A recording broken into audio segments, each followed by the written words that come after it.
यह समस्त भारतवर्ष के जितने भी मेरे व्यूअर्स हैं उनको मैं नमन करता हूँ, प्रणाम करता हूँ। खम्मा गणी साहब, मैं कैलाश चंद्र शर्मा, मेरे मास्टर क्लासेस चैनल में आपका स्वागत, अभिनंदन। इस समय में राजस्थान राज्य के अजमेर व भीलवाड़ा के बॉर्डर के सरहद पर बाड़ी माता धाम पर स्थित हूँ। यहाँ पर एक निःशुल्क पशु चिकित्सक केंद्र लगा हुआ है, जहाँ पर राजस्थान सरकार के संयुक्त निदेशक महोदय वेटरनरी के डॉक्टर साहब पधारे हुए हैं। आज हमारा सौभाग्य मिला है कि डॉक्टर साहब से चर्चाएँ करने का।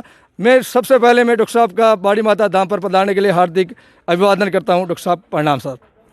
मेरे भारत के जितने भी व्यूअर्स हैं, मैं स्वयं डॉक्टर साहब के मुखारबिंद से ही मैं उनका साहब का परिचय करवाना चाहूँगा। डॉक्टर साहब, सबसे पहले तो आप अपना परिचय मेरे भारतवर्ष के जितने भी व्यूअर्स हैं सभी को अपना परिचय आपके स्वयं के मुखारबिंद से दीजिए सर। मैं डॉक्टर प्रफुल्ल माथुर, संयुक्त निदेशक पशुपालन विभाग अजमेर के पद पर कार्यरत हूँ। आज बाड़ी माता गौशाला में आने का सौभाग्य प्राप्त हुआ है। हमारे विभाग की ओर से यहाँ पर आज निःशुल्क पशु चिकित्सा शिविर गौशाला के पशुओं के लिए, साथ ही साथ आसपास के जो भी पशुपालक हैं उनके पशुओं के लिए लगाया जा रहा है और काफ़ी अच्छी संख्या में पशुपालक और गौशाला के पशु लाभान्वित हो रहे हैं। एक बहुत बड़ी टीम यहाँ के पशु चिकित्सालय विजयनगर के डॉक्टर साहब के साथ आसपास के जो और पशु चिकित्सक हैं उनका जो स्टाफ है वो यहाँ कार्य कर रहा है। निश्चित रूप से गौशाला में कैंप लगाने से गौशाला के पशुओं के साथ साथ आसपास के पशुओं के पशुपालकों में स्वास्थ्य लाभ होगा, पशुओं को बहुत बहुत फ़ायदा मिलेगा। इस तरह के कैंप लगते रहने चाहिए। पशुपालकों में भी उत्साह रहता है और पशुपालन विभाग के कर्मचारी अधिकारी भी उत्साहित रहते हैं। डॉक्टर साहब का धन्यवाद, डॉक्टर साहब की टीम का भी धन्यवाद। मैं डॉक्टर साहब से ये प्रश्न पूछना चाहता हूँ कि भारत की 70% जनसंख्या कृषि पर निर्भर है, उसमें भी पशुपालन उसका एक मुख्य अवयव है। अभी वर्तमान में जब अपन देखते हैं कि पंजाब सरकार ने एचएफ में कार्य करते हुए दूध का लेवल 70 लीटर प्रतिदिन, 70 किलो प्रतिदिन गाय ने दूध दे रही है, जबकि एचएलडीबी हरियाणा गवर्नमेंट ने मुर्रा पर कार्य करते हुए सरस्वती नाम की भैंस है जिसने 33 किलो 150 ग्राम दूध दिया है। सुखवीर डांडा के पास थी, अभी वो पंजाब में गई 51 लाख में बिकी हैं और उसका एक दिन का कटड़ा 11 लाख रुपए में बिका है। डॉक्टर साहब, मानते हैं कि राजस्थान की भौगोलिक स्थितियाँ कुछ विपरीत हैं, परंतु फिर भी राजस्थान सरकार ने ब्रीडिंग, जब 3 चीज़ें होती हैं, ब्रीडिंग, फीडिंग व मैनेजमेंट, तो राजस्थान सरकार ने जब तक ब्रीडिंग पे ऐसी कौन कौन सी पॉलिसियाँ अपनाई कि जिसके कारण राजस्थान में भी गाय के दूध उत्पादन, क्योंकि दाने का भाव बढ़ रहा है, चारे का भाव बढ़ रहा है, दूध का भाव यथावत है, तो एक इसका निदान है कि दूध बढ़े, पशु का दूध बढ़ेगा तो आमदनी बढ़ेगी। तो आपके विभाग के द्वारा ऐसी कौन सी नीतियाँ अपनाई है कि जिसके कारण दूध बढ़ सके? कैलाश जी, देखिए, दूध उत्पादन पूर्णतः पशु के स्वास्थ्य पर निर्भर करता है, पशु की नस्ल पर निर्भर करता है, पशु के खान पान पर निर्भर करता है।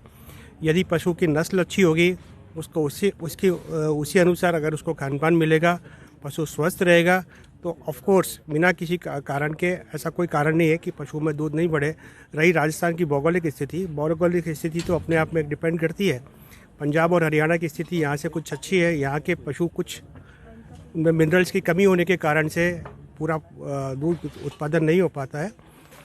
हमारा विभाग पशु नस्ल सुधार कार्यक्रम के अंतर्गत विभिन्न नस्लों के पशु प्रजनन हेतु कृत्रिम गर्भाधान का कार्य संपादित कर रहा है, जिसमें हम अच्छी नस्ल के सांडों के सीमन को उपलब्ध कराते हैं, भैंसों के लिए भी उपलब्ध कराते हैं और गायों के लिए भी उपलब्ध कराते हैं नस्ल के अनुसार।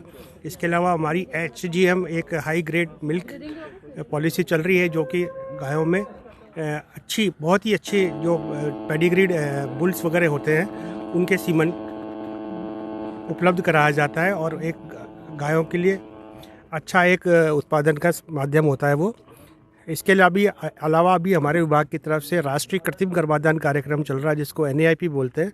ये अभी दूसरा चरण चालू हुआ है, जो कि अगस्त 2020 से चालू हुआ है और मई 2021 तक चलेगा।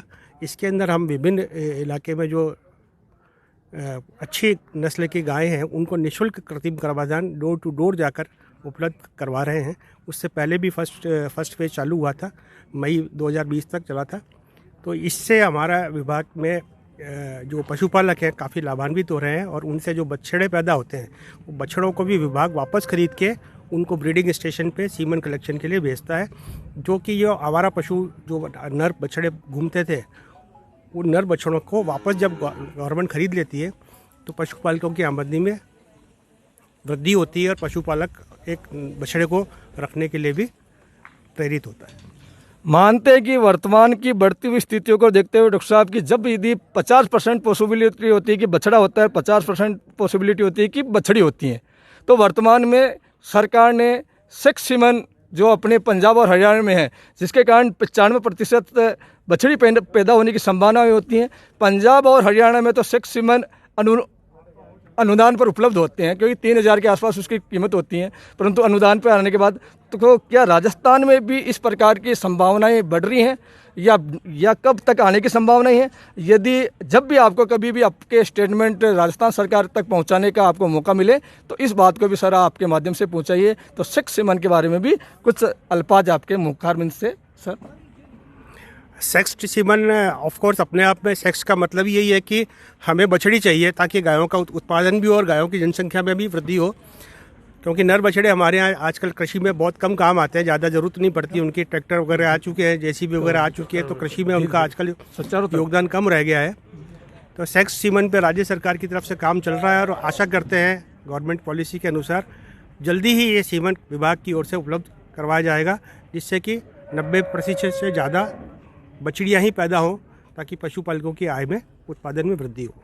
तो सर जितने भी अपने पास सीमन उपलब्ध हैं, तो क्या जैसे आपके विभाग के द्वारा जो उपलब्ध हो रहे हैं, तो क्या ऐसे नकली सीमन भी किसानों के पास पहुंच सकते हैं क्या? कोई जैसे माने कि कोई प्राइवेट संस्था का कोई भी वर्कर है, माने कि एक तो 50 किलो का 50 किलो माँ की गर्भ से उत्पन्न बछड़ा है, उससे सीमन कलेक्ट होता है, उसी की सेम डुप्लीकेट 50 रुपये में, 40 रुपये में, 30 रुपये में मार्केट में उपलब्ध होते हैं। किसानों के पास उसका ज्ञान नहीं होता। किसान तो यही बोलता है कि मेरी गाय हीट प्यारी साहब, डॉक्टर साहब लगा दीजिए आप। वो ये क्वेश्चन नहीं करता कि इसके माँ का रिकॉर्ड क्या है, बाप का रिकॉर्ड क्या है। तो इस प्रकार नकली सीमन से बचने के लिए भी यदि कभी पकड़ में आता है तो आपके विभाग के द्वारा कोई नियंत्रण होता है क्या सर?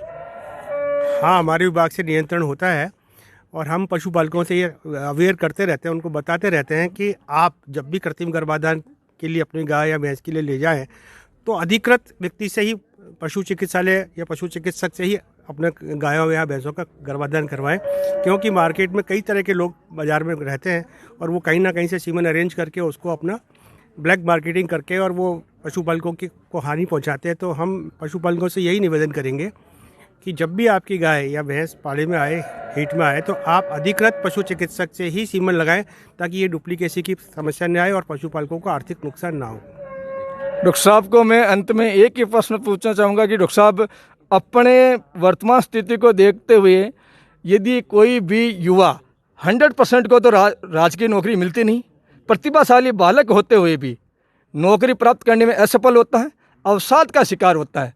उस अवसाद से बचने के लिए यदि वो पशुपालन के व्यवसाय में आए और वो उसको आजीविका के स्रोत में अपनाएं, तो ऐसे क्या वास्तव में वो अपने जितनी उसको आमदनी प्राप्त चाहिए परिवार को चलाने के लिए क्या पशुपालन से प्राप्त कर सकता है? और कर सकता है तो ऐसी कौन सी ऐसी बातें हैं जो डेयरी व्यवसाय को अपनाने से पहले ध्यान रखे कि उसको बाद में असफल न होना पड़े?